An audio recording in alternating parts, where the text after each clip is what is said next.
You are listening to the Thinking Effect podcast with Ortal Green and Lillian Kriegler. Everything starts with a thought.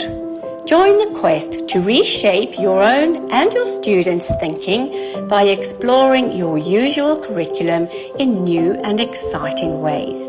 In each episode, we share dynamic and practical ways you can ignite thinking in your classroom. You will get used to our 3-step formula for approaching our topics. What is it? Why is it important? And how can it be implemented immediately? Listen on if you're ready to take your students on a journey to change the world one thought at a time. Welcome to the Thinking Effect podcast with Lillian Kriegler and Ortal Green. We are very happy to be back with you for episode 4. Episode 4 is part 2 of how do we create an environment where students own their own learning. Hey Ortal, how are you today? I'm great, thank you. How are you, Lillian? Very, very well. Thanks so much. Yeah, so as you mentioned, this is part 2 of our question, how do we create an environment where students own their learning? And in episode number 3, we spoke about the condition that we need to have within the classroom in order to allow students to own their learning environment. And the shift that is happening in the teacher role within the classroom, which might not be an easy shift for some teachers to shift the balance from teaching with having complete instruction into becoming more of a facilitator of learning. And this is why it's important to take it in smaller steps. And as you mentioned in the previous episode, Lillian, it's important for teachers to remain comfortable and not to jump too soon to the deep end of the water. That's so true. You want to have a sense of moving, at the same time and feeling comfortable and having a relationship with your students that works for you, and to stretch and change it and give them the skills to be working more independently.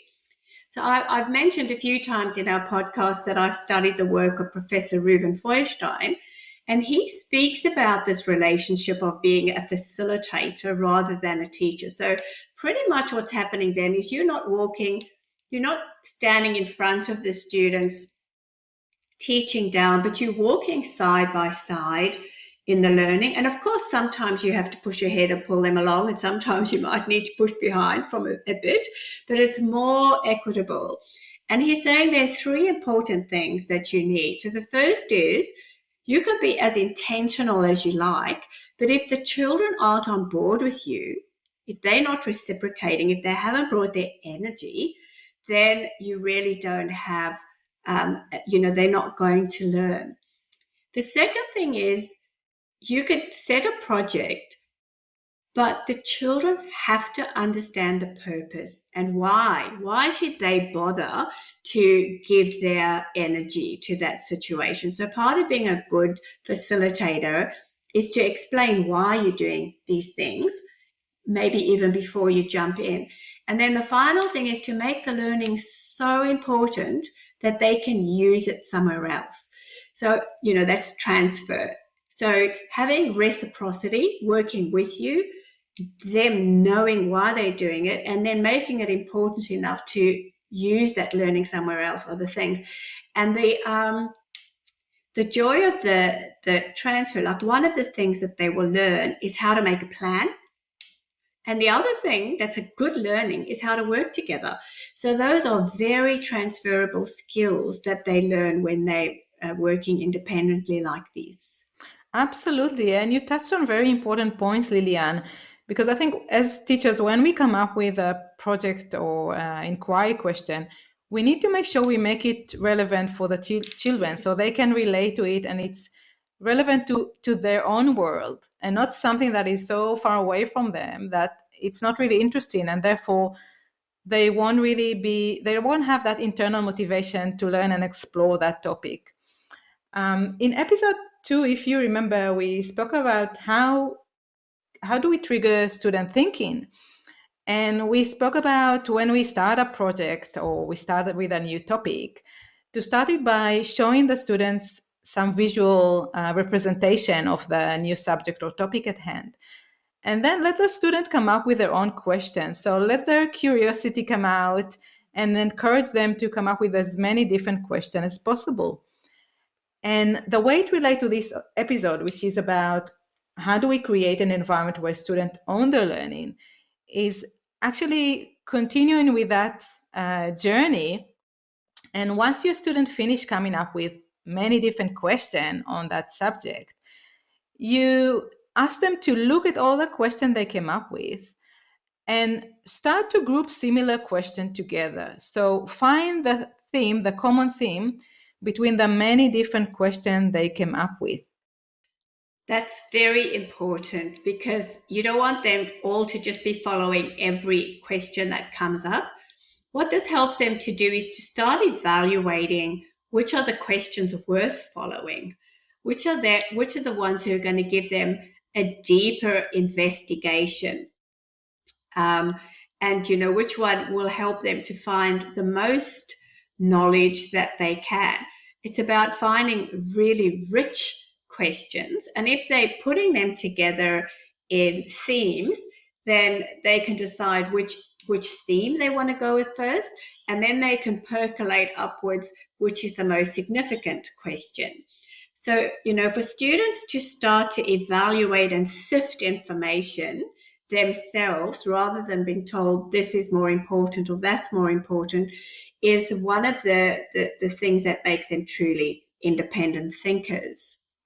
Absolutely. Right. And also they'll find out what question are most children are interested in exploring. So where is their passion and interest lies and curiosity? And then by finding up these big groups of questions, the group that most children are interested in learning more about and following this particular question, it means that the students are going to be interested in that journey, and they're going to be motivated to explore and learn about this topic.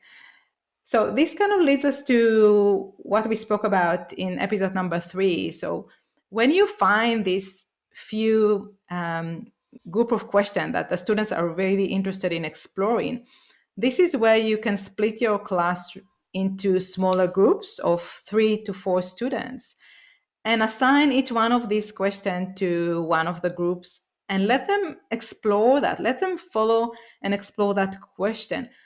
But what you need to do is probably think beforehand what kind of resources they might need to explore that question. Yes, this is where, some teachers might say, if I'm handing over all the learning to my students, I'm losing control. And the difference between being authoritarian and responsible. So when you're responsible, you still know what the children need to learn. You might get some great surprises and discover more about the topic when you hand it over, but you still are the person who's responsible for that learning. So thinking in advance about the resources that they might need. For instance, your great example in the last episode of the lady crossing the river with the little animals, will they need paper? Will they need pens?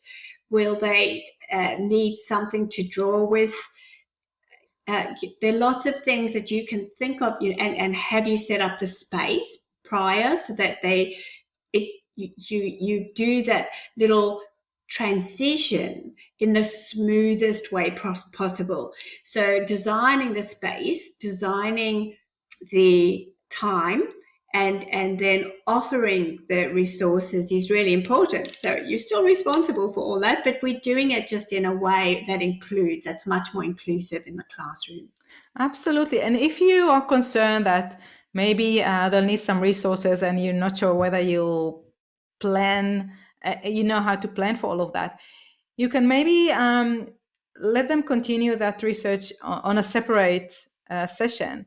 So finish the session where the students group the different questions and finding themes, and then give yourself a time to plan before the following session where they actually explore each question. So you have enough time to think what kind of resources they might need. And you also pose the question, you can pose this question to your student, ask them, okay, you are going to explore this question. How are you going to do it? What will you need? Are you going to need will you need computers to research that question? Do you need to speak with other people? What do you think you need in order to explore this question? And that could do in order to reach that goal. That's right. And that's just raising the level and the scope of independence over time. You know, sometimes when you ask students the first time what they need, they might not even know because they haven't had the opportunity to explore and understand the value of particular resources. But as they work with them, they become more in tune with what they need and how they want to explore and what are the qualities of different resources and how they can help them with their learning. So as you mentioned, you know, you're never going to accomplish this within one lesson or even across a few lessons. It becomes a way of thinking over time for yourself and a way of thinking for the students. And it becomes a much more equitable enterprise as you go along. And that's what we're wishing for. You know, we're giving you small bites, but we're hoping over time that there's some real shifts and transformations that you will find you love when you work with your students. Yes, absolutely. And just to add to this point, because there are many different ways to research something, I mean, it's not just searching online. Your student need to be familiar with a different type of researches so they can choose and understand what is relevant to what they need to do at the moment. Sometimes it will be more appropriate to interview other people about a particular topic. Sometimes it will be more appropriate to observe what other people are doing, or maybe research online or read something in a book. So your student need to be aware that there are many different ways to perform research and gather information. And in order to learn and to identify slowly what are the right research method that they need to use for that particular task. And sometimes they'll need to combine different methods of research. I love this. I think it's a great topic for another podcast. But we have an idea for the following episode for this podcast. But just before we go there, so if we sum up again the what of an environment, you know, where children can research for themselves, create an environment that is where students own their learning. The what of that is we can see them bringing their own skills, their own knowledge, their own research, and their own attempts to a question. The why is that it just broadens the interest and it deepens their interest. It makes it more personal.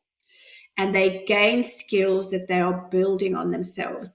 And the how is to slowly with them expand the kind of independence that they are being exposed to.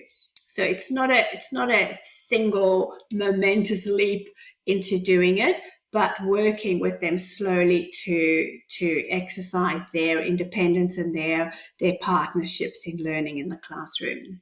Absolutely, because it's a big shift for students as well. And we don't want to overwhelm them.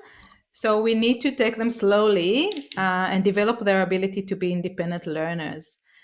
And Lillian, as you mentioned, yeah, we already know what episode number 5 is going to be. And the question we're going to work on is, how do we help students articulate their thinking? As part of their learning, obviously, they'll need to share their thinking with the rest of the class. And it's important to help them know how to do so. As always, we would love to hear from you. So when you try the things we spoke about with your class, please share your experiences with us. Our email address is thethinkingeffectpodcast@gmail.com. We would love to hear from you. That's our favorite thing, is hearing from teachers, because pretty much they're our favorite people on the planet. Absolutely. We love teachers. We're here to support all of you. Yes. And until next time, we will see you soon. Bye.